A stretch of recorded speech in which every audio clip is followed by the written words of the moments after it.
정직한 영을 새롭게 하소서. 정결한 맘 주시옵소서. 주님, 정결한 맘 주시옵소서. 오 주님, 정직한 영을 새롭게 하소서.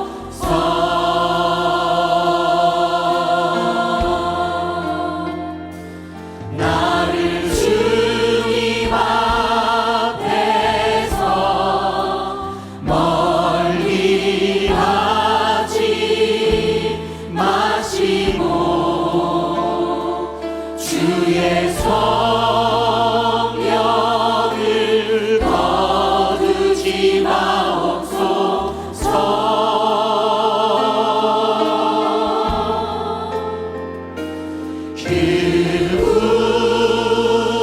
구원의 기쁨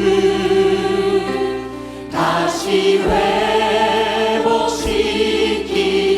회복시키시고 변치 않는 맘 내 안에 주소서.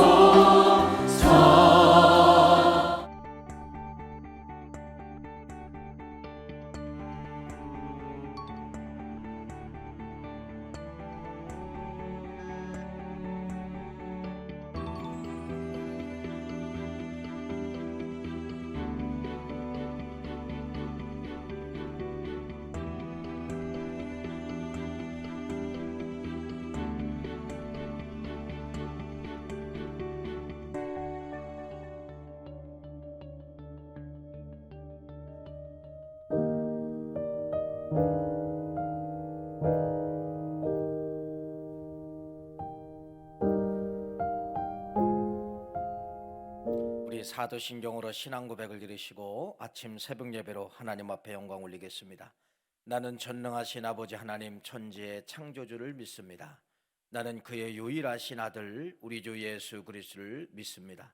그는 성령으로 잉태되어 동정녀 마리아에게서 나시고 본디오 빌라도에게 고난을 받아 십자가에 못 박혀 죽으시고 장사된 지 사흘 만에 죽은 자 가운데서 다시 살아나셨으며 하늘에 오르시어 전능하신 아버지 하나님 우편에 앉아 계시다가 거기로부터 살아있는 자와 죽은 자를 심판하러 오십니다.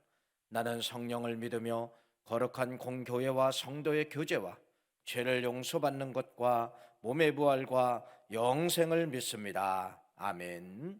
370장 찬양합니다. 370장.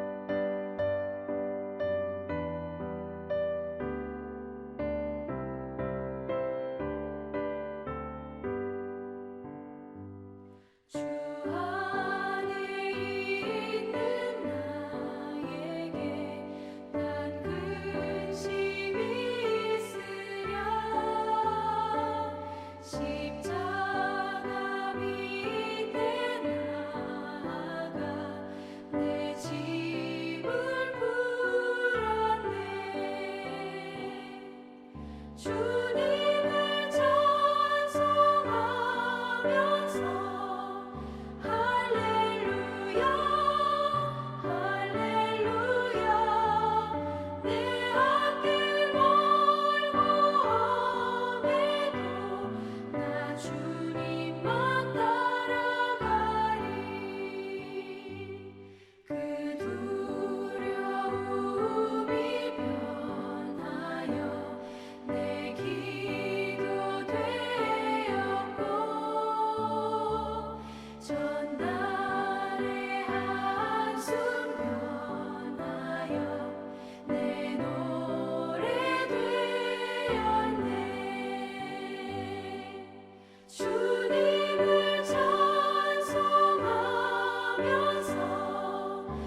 오늘 우리에게 주시는 하나님의 말씀은 사도행전 18장 1절 말씀부터 3절 말씀까지 보시겠습니다.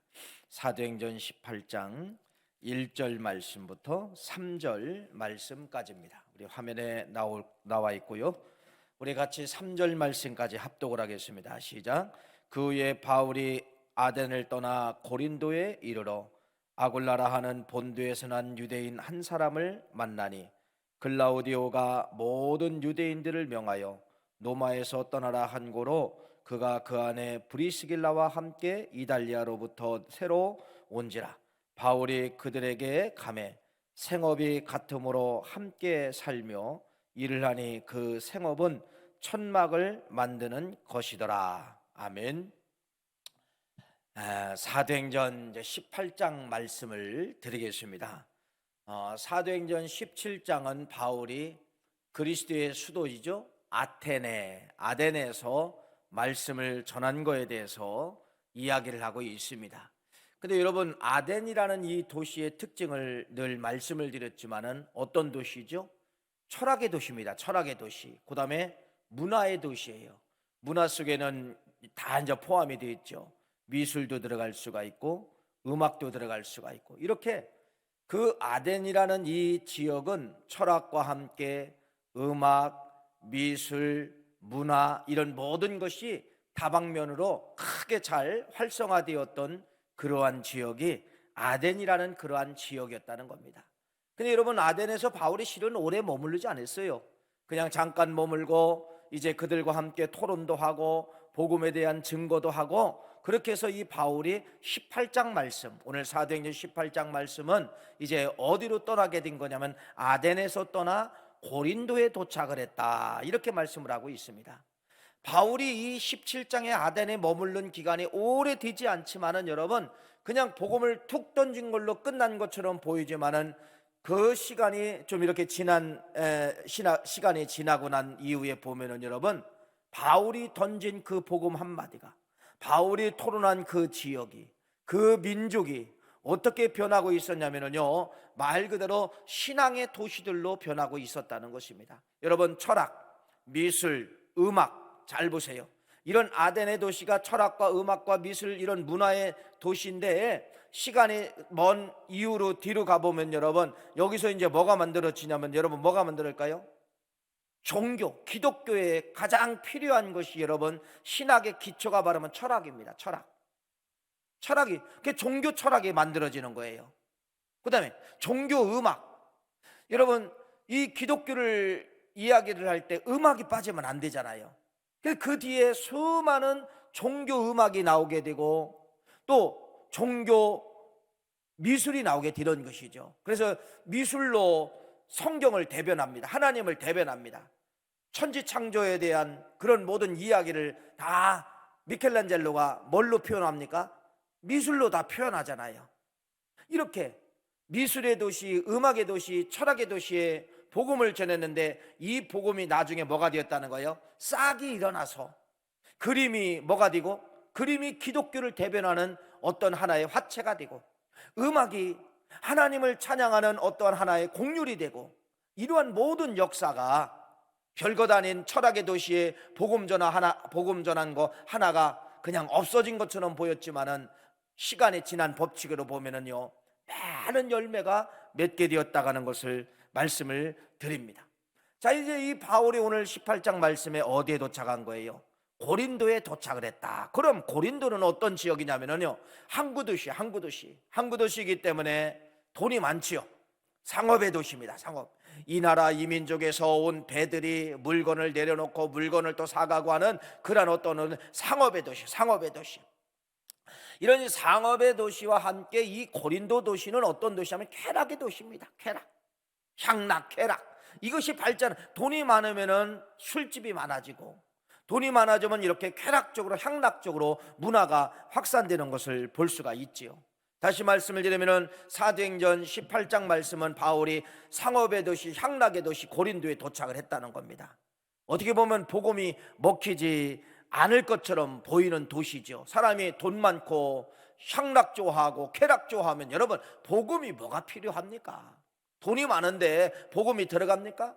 쾌락을 즐기고 있는데 복음이 무슨 상관이에요? 복음하고는 전혀 상관이 없잖아요. 이런 도시에 바울이 들어가게 됐다는 것입니다. 그런데 여러분, 성경은 상업의 도시라 할지라도, 돈이 많다 할지라도, 쾌락을 즐기는 사람이라 할지라도 복음은 고린도 사람들을, 고린도 지역을 뚫고 들어가고 있다는 것에 대해서 성경은 18장 말씀을 통하여서 이야기를 하고 있어요. 그러니까 이 복음은 어떤 것도 초롱벽처럼 완전히 든든한 성벽을 쌓는다 할지라도 그 성벽을 뚫을 수 있는 것은 바로 뭐냐? 복음밖에 없다는 겁니다. 철학의 도시도 뚫게 되는 겁니다. 향락의 도시도 뚫게 됩니다. 상업의 도시, 돈이 많은 지역도 복음이 여러분 넘어가고 뚫고 들어가는 그러한 역사가 사도행전을 통하여서 우리에게 잘 말씀을 하고 있습니다. 오늘 여러분 사도행전 18장 고린도에 도착을 해가지고 여러분 바울에게 큰 힘이 되는 사람이 있는데 그걸 누구를 만나냐면 브리스길라와 아굴라. 자, 이 신앙이 좋은 브리스길라와 아굴라라고 하는 사람을 여기서 만나게 되는 거예요. 근데 이 브리스길라와 아굴라는 여러분 원래 어디 살고 있었냐면 유대인으로서 저 노마에 살고 있었던 사람이에요. 그런데 이 노마에 살고 있었는데 노마에서 핍박이 일어나잖아요. 뭐라고 이야기합니까? 글라우디라고 하는 이 황제 때 칙령을 내리는 거예요. 모든 이방 사람들은, 유대인들은 다 로마에서 떠나라. 그래서 그들이 로마에서 떠나서 어디로 오게 됐냐면은 고린도 여기 지역에서 정착하며 살고 있다가 오늘 3절 말씀에 누구를 만나게 되느냐? 바울을 만나게 되었다. 이렇게 말씀, 바울을 만나게 되었다. 여러분, 바울은 포기하지 않는 열정이 있잖아요. 계속해서 어떤 상업의 도시든 향락의 도시든 철학의 도시든 계속해서 이 도시는 이래서 안 돼, 저 도시는 저래서 안 돼, 이게 아니에요. 그냥 도착하면은 이게 철학이든 상업이든 뭐 상관없어요. 음란의 도시든 상관이 없어요. 무조건 가서 복음을 뿌리는 겁니다. 여러분 잘 보세요. 이러한 사람에게 하나님은 누구를 주시느냐?